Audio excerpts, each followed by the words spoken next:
नमस्कार समस्त उपन्यास प्रेमी एवं ओडिया भाषा संस्कृति को भल पाउथिबा समस्त ओडिया भाई भौणी माने चलंतु आज विषय अच्छी रागर दाह ओडिया उपन्यास भाग 8 पूर्व विषय वस्तु थिला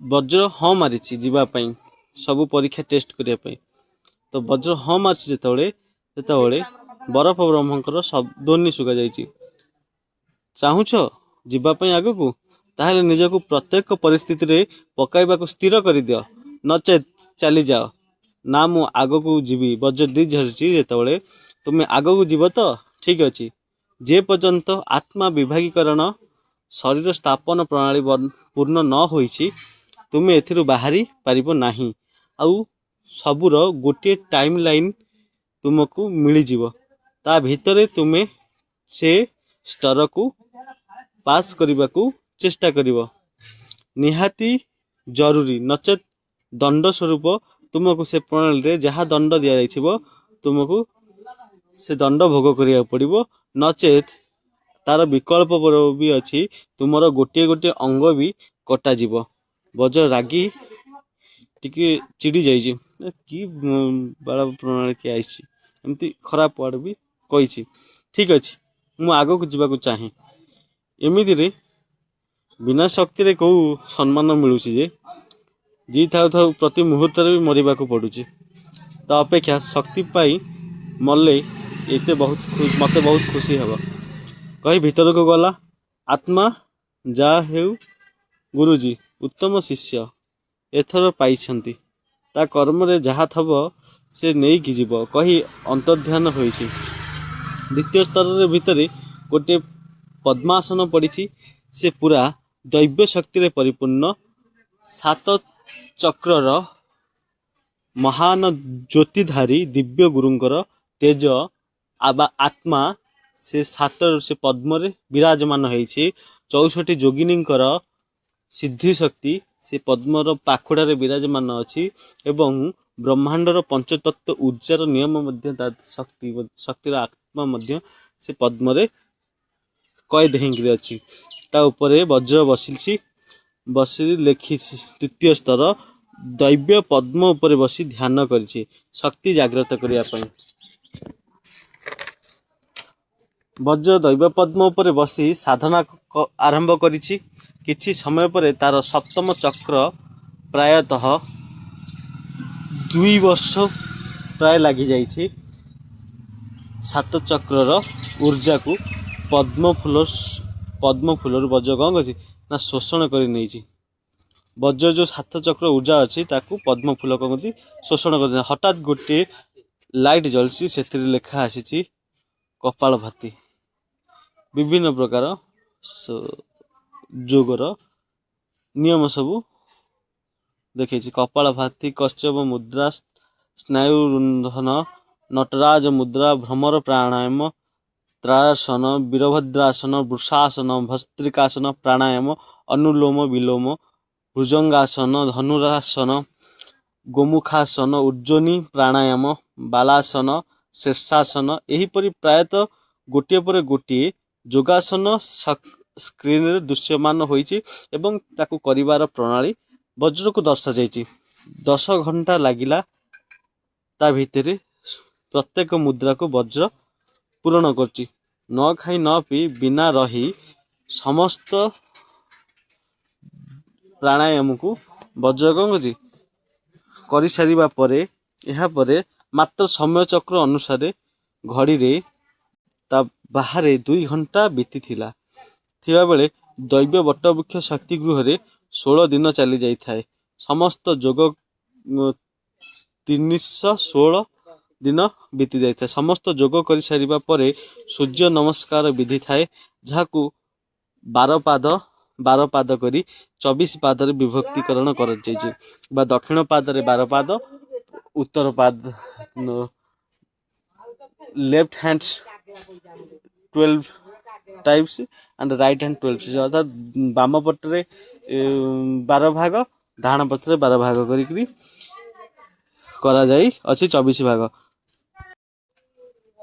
12 पाद 24 पाद ପ୍ରଣାଳୀ କରିବା ପରେ ହଠାତ୍ ସୌରମଣ୍ଡଳରୁ ସୂର୍ଯ୍ୟଙ୍କର ଶକ୍ତିଶାଳୀ ରଶ୍ମି ବଜ୍ର ଉପରେ ପଡ଼ିଛି। ସୂର୍ଯ୍ୟଙ୍କ ଠାରୁ ବରଦାନ ସ୍ୱରୂପ ସୂର୍ଯ୍ୟାସ୍ତ୍ର ପ୍ରାପ୍ତ ହୋଇଛି ଏବଂ ଦୈବ ପଦ୍ମ ନେଇଥିବା ସମସ୍ତ ଶକ୍ତିକୁ ପୁନଶ୍ଚ ଫେରାଇ ଦେଇଛି ବଜ୍ର, ଯାହାଦ୍ୱାରା ଶକ୍ତିଶାଳୀ ମାନେ ମନେ କରିଛି, ନିଜକୁ ଟିକେ ସୁଦୃଢ଼ ଭାବିଛି। ତାପରେ ବଜ୍ର କ'ଣ କରିଛି, କିଛି ସମୟ ରେଷ୍ଟ ନେଇଛି। ରେଷ୍ଟ ନେଲା ପରେ ସେ କ'ଣ କରିଛି, ଯାଇ ତୃତୀୟ ସ୍ତର ଆଡ଼କୁ ଖାଦ୍ୟପେୟ କରି ତୃତୀୟ ସ୍ତର ଆଡ଼କୁ ଗତି କରିଛି। ତୃତୀୟ ସ୍ତର ବହି ଖୋଲିବା ମାତ୍ରେ ତୃତୀୟ ସ୍ତରରେ ଲେଖିଛି ଠେରାପ, ଅର୍ଥାତ୍ ଶରୀର ରକ୍ଷକ, ଅର୍ଥାତ୍ ଶରୀର ପାଇଁ ଗୋଟିଏ ଛୋଟ ଉର୍ଜା, ଯିଏକି ଶରୀର ଉପରକୁ ଆସୁଥିବା କ୍ଷତି, ଯାହା ଅର୍ଥାତ୍ ମାଡ଼, ଧର ତୁମକୁ କେହି ବିଧା ମାରିବା ସମୟରେ ସେ ତାକୁ ସୁରକ୍ଷା କବଚରେ ବନ୍ଦ କରିଦେବ, ଏହିପରି ଭାବରେ ସୁରକ୍ଷା ଦେବ ବଡ଼ିକୁ, ବାକି ତାକୁ ଥେରାପ କୁହାଯାଇଛି। ବଜ୍ର ତୃତୀୟ ପଡ଼ା ପରେ ଯାଇ ପହଞ୍ଚିଛି, ସେମିତି କିଛି ବାଧା ନାହିଁ। ହଠାତ୍ ଦେଖାଯାଇଛି ରକ୍ତପୂର୍ଣ୍ଣ ଗୋଟିଏ ପୁଷ୍କରିଣୀ ତା ଆଗରେ ଦୃଶ୍ୟମାନ ହୋଇଛି। ପୂର୍ବ ଆତ୍ମା ପୁଣି ପ୍ରକଟ ହେଲା, କହିଲା ଏ ହେଉଛି ତିଲସ୍ମୀ ପୁଷ୍କରିଣୀ, ଅର୍ଥାତ୍ ସମସ୍ତ ଶକ୍ତିଶାଳୀ ଜୀବମାନଙ୍କୁ ବା ଯେଉଁ ଜୀବମାନେ ଅମରତ୍ୱ ପ୍ରାପ୍ତ ପାଇଁ ପ୍ରସ୍ତୁତ ହୋଇଥିଲେ, ସେମାନେ ମୃତ ହେଲା ପରେ, ଅର୍ଥାତ୍ ଅମରତ୍ୱ ନ ପାଇପାରିକିରି, ବିଜୁଳିର ପ୍ରକୋପ ନ ସହିପାରି ସେମାନେ ବିସ୍ଫୋଟ ହୋଇକରି ପଡ଼ିଥିଲେ। ସେମାନଙ୍କର ରକ୍ତ ଜମା କରାଯାଇ ପୁଷ୍କରିଣୀ ପ୍ରସ୍ତୁତ କରାଯାଇଛି। ଏଥିରେ ତୁମେ ସ୍ନାନ କଲେ ଶରୀର ରକ୍ଷକ ଭାବରେ ଗୋଟିଏ ଠେରାପକୁ ତୁମ ମଧ୍ୟରେ ଜାଗ୍ରତ କରିପାରିବ, ଯିଏକି ତୁମକୁ ଯୁଦ୍ଧ ସମୟରେ ତୁମ କ୍ଷତ ପୂର୍ଣ୍ଣ କରିବାରେ ସାହାଯ୍ୟ କରିବ। ସହ ସେ ସର୍ବଶକ୍ତିମାନ ହେଲେ ତୁମ ଶରୀରର ପୁନଶ୍ଚ ଗଠନ କରିପାରିବ। ସେଥିପାଇଁ ତୁମକୁ ଏ ପୁଷ୍କରିଣୀରେ ଧ୍ୟାନ ଲଗାଇବାକୁ ପଡ଼ିବ। ଏସବୁ କିପରି କରିବ? ଶୂନ୍ୟ ପୁଷ୍କରିଣୀ ଚତୁର୍ଥ ପୃଷ୍ଠାରେ ଦୃଶ୍ୟ ହେବ, ଯାଇ ଦେଖ। ବଜ୍ର ଶୂନ୍ୟ ପୁସ୍ତକର ଚତୁର୍ଥ ପୃଷ୍ଠା ଖୋଲିଛି। ଖୋଲିବା ମାତ୍ରକେ ଦୃଶ୍ୟମାନ ହେଲା ଏହା ପୁଷ୍କରିଣୀର ଶୂନ୍ୟ ପୁଷ୍କରିଣୀ। ଏଥିରେ ଜ୍ୱଳନ୍ତ ତିଲସ୍ମୀ ରକ୍ତ ସଞ୍ଚିତ ଅଛି, ଯାହାଦ୍ୱାରା ତୁମର ଶରୀର, ଚର୍ମ, ଅସ୍ଥି ଓ ଆତ୍ମା ତାର ସ୍ତର ବୃଦ୍ଧି କରିବେ। ତୁମେ ଯଦି ଏଥିରେ ଧ୍ୟାନ ଲଗାଇବାକୁ ଚାହଁ, ପାଖରେ ଥିବା ବାକ୍ସରୁ ଶରୀର ରକ୍ଷକ ବଟିକା ଖାଅ ଏବଂ ପଦ୍ମାସନରେ ପୁଷ୍କରିଣୀ ତଳେ ବସି ଧ୍ୟାନ ଲଗାଅ, ଯେମିତି ତୁମର ଶରୀରରେ ତୁମକୁ କେହି ତୁମଠାରୁ ଅଲଗା ଦୃଶ୍ୟମାନ ହେବ। ତାପରେ ପୁଷ୍କରିଣୀରୁ ବାହାରି ଆସିବ ହିଁ, କିନ୍ତୁ ଅଲଗା ଦୃଶ୍ୟମାନ ହେଲେ ମନେ ରଖ, ଏ ପରୀକ୍ଷା ପୂର୍ବରୁ ଦେଇଥିବା ସବୁ ପରୀକ୍ଷା ଠାରୁ କଷ୍ଟଦାୟକ ଅଟେ। ଯଦି ଚାହୁଁଛ ଆର କିଛି ବିକଳ୍ପ ପାଇଁ, ତ ମୁଁ କ୍ଷମା ମାଗୁଛି, ଆର କୌଣସି ବିକଳ୍ପ ନାହିଁ।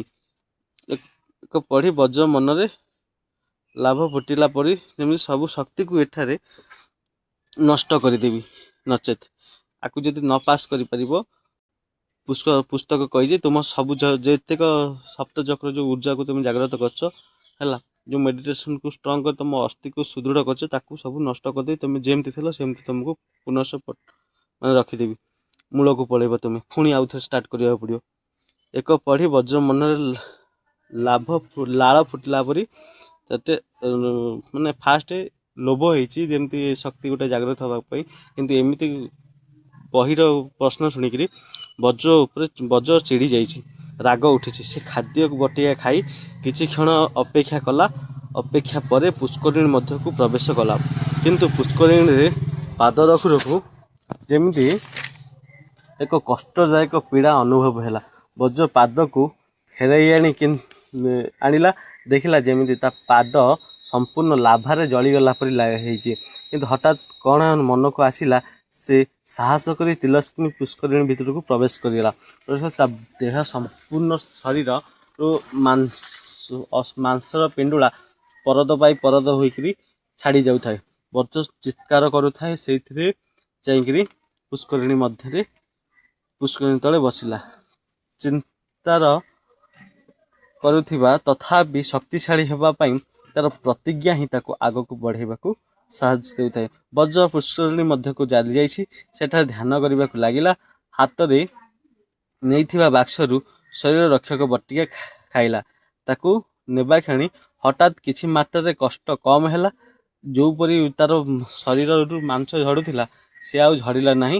ସେଇଠି ଯେତିକି ଝଡ଼ିଥିଲା ସେଇଠି ସ୍ଥଗିତ ହୋଇଗଲା, ଯାହାଦ୍ୱାରା ତା ଶରୀରରେ କେବଳ ଅସ୍ଥି ଏବଂ ହୃତ୍ପିଣ୍ଡ, ତା ଅନ୍ତନାଡ଼ି ସବୁ ଥାଏ, ମସ୍ତିଷ୍କ ଥାଏ, ନଚେତ୍ ଆଉ ସମସ୍ତ ଉପର ପରଦା ଯିବା ସମୟରେ ଖଳିକିରି ଗଳି ପଡ଼ି ଥାଏ।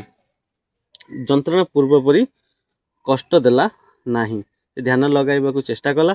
କିଛି କ୍ଷଣ ବିତିବା ପରେ ତା ଶରୀର ମଧ୍ୟରେ ଗୋଟିଏ ପିଣ୍ଡର ଜାଗ୍ରତ ହେଲା, ଯାହା ତାକୁ ଧୀରେ ଧୀରେ ଜାଗ୍ରତ କଲା ପରେ ସେ ତା ସହିତ ସମ୍ପର୍କ ସ୍ଥାପନ କଲା ପରେ ବଜ୍ର ଶରୀରକୁ ସେ ପୁନଶ୍ଚ ସ୍ଥାପନ କରିବାକୁ ଲାଗିଲା। ଅସ୍ଥି, ହାଡ଼, ଅସ୍ଥି, ସମସ୍ତ ଶରୀର, ସମସ୍ତ ପିଣ୍ଡ ଏବଂ ତାର ଯେଉଁ ଚର୍ମ ସବୁ ପୁନଶ୍ଚ ନିର୍ମାଣ କରି କଲା। ଏତିକିରୁ ପରୀକ୍ଷା ଛାଡ଼ି ତାକୁ ବାହାରକୁ ଯିବାକୁ ହେବ। ବଜ୍ର ଚମକି ପଡ଼ି କହିଲା, ତୁମେ କିଏ? ଠେରାବ, ମୋତେ ହିଁ ଜାଗ୍ରତ କରିବାକୁ ଆସିଥିଲ। ବଜ୍ର, ତୁମର ଜାଗ୍ରତରେ କ'ଣ ହେବ? ଠେରାବ, ମୁଁ ତୁମକୁ ପ୍ରତ୍ୟେକ ପ୍ରଶ୍ନର ଉତ୍ତର ଦେବି, ପ୍ରତି ଯୁଦ୍ଧରେ ସାହାଯ୍ୟ କରିବି।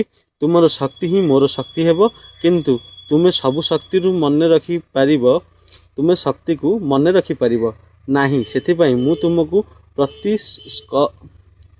ମସ୍ତିଷ୍କ ପରି କାମ କରିବି, ତୁମକୁ ବଢ଼ାଇବି। ତୁମେ କିପରି କେଉଁ ଶକ୍ତି ପ୍ରୟୋଗ କରିବ, କେଉଁ ସମୟରେ, ତାକୁ ମୁଁ ତୁମକୁ କହିଦେବି। ତୁମେ ଆତ୍ମା ବିଭାଗୀକରଣ କଲା ପରେ ଅନ୍ତର ଆତ୍ମା ଜାଗ୍ରତ କଲେ ମୋତେ ସେଥିରେ ମିଶ୍ରଣ କରିଦେବ, ଯାହାଦ୍ୱାରା ନିଜର କିଛି ଶକ୍ତି ଜାଗ୍ରତ ହେବ। ମୁଁ ତୁମକୁ କୌଣସି ଦେବତାର ଆକ୍ରମଣରୁ ବି ସୁରକ୍ଷା ସେ ସମୟରେ ଦେଇପାରିବି। ବଜ୍ର, ବା, ତୁମ ପାଖରେ ଏତେ ଶକ୍ତି ଅଛି, ତାହେଲେ ଆଜିଠାରୁ ତୁମର ମୋ ପ୍ରତି ଦାୟିତ୍ୱ ଲାଗିଗଲା। ଆଚ୍ଛା, ତୁମର ନାଁ କ'ଣ କହିଲ? ଠେରାବ, ମୋ ନାଁ ଠେରାବ। ବଜ୍ର, କିନ୍ତୁ ତୁମେ ମୋ କ୍ରୋଧ ସମୟରେ ମୋତେ ସାହାଯ୍ୟ କରିବାରୁ ମୁଁ ତୁମ ନାମ କ୍ରୋଧପିଣ୍ଡ ମଧ୍ୟ ଦେଉଛି। ମୋର ପିତା, ଚାଲ ଏବେ ଯିବା ଚତୁର୍ଥ ଥର ପରୀକ୍ଷଣ ପାଇଁ। ବଜ୍ର ହଁ ମାରିଛି, ଚତୁର୍ଥ ଥର ପରୀକ୍ଷଣ ପାଇଁ ଯାଇଛି। ତ ବନ୍ଧୁମାନେ, ଅଷ୍ଟମ ଭାଗ ଏଇଠୁ ସରିଲା। ଆର ପାର୍ଟରେ, ନବମ ପାର୍ଟରେ ତୁମେ ଚତୁର୍ଥ ସ୍ତର ଠାରୁ ବଜ୍ର ଶକ୍ତି ଜାଗ୍ରତ ଶୁଣିବ। ତ ବିଷୟଟି କେମିତି ଲାଗିଲା କମେଣ୍ଟ ମାଧ୍ୟମରେ ଆପଣ ଜଣାନ୍ତୁ। ବିଷୟଟି, ଚ୍ୟାନେଲଟି ନୂଆ ହେଇଥିବାରୁ ଚ୍ୟାନେଲ ଲାଇକ୍, ସେୟାର, ସବସ୍କ୍ରାଇବ୍ କରି ମୋତେ ସପୋର୍ଟ କରନ୍ତୁ। ରହୁଛି। ଜୟ ଜଗନ୍ନାଥ, ଜୟ ଓଡ଼ିଶା ଭାଇ ଭଉଣୀମାନେ।